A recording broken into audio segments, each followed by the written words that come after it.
नमस्कार, आप देख रहे हैं सिलीगुड़ी एक्सप्रेस। आपके साथ मैं सरिता शाह।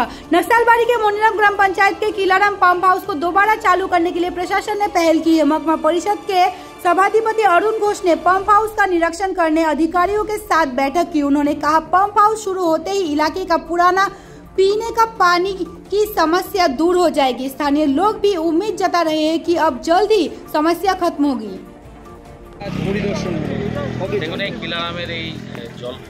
প্রকল্পটা অনেকদিন আগে এমপিডির দিকে আমরা করেছিলাম, তো অনেক কারণে এটা বন্ধ হয়ে যায়। কিন্তু আমরা চাই এটাকে খোলার জন্য শিলিগুড়ি মহাসড়ক এমপিডি এবং পিস আমরা স্পেশাল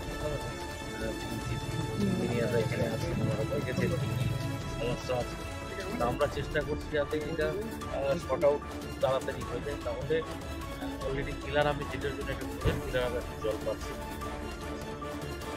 এই প্রজেক্টের উপকারিতা কিন্তু নকশালবাড়ি করে পুরো জায়গাটা এলাকাটা জল দিতে পারবো। আমরা প্রত্যেকেই জানি যে কেন্দ্র সরকার জল নিচে বন্ধ করে রেখেছে, টাকা পাচ্ছে। অনেক ক্ষেত্রে সেই জল পাওয়া তো আসলে এই স্কিমটা যদি আমরা করতে পারি তাহলে আমাদের এই অঞ্চলে অনেক করা হয়। আমরা খুব শীঘ্রই এটাকে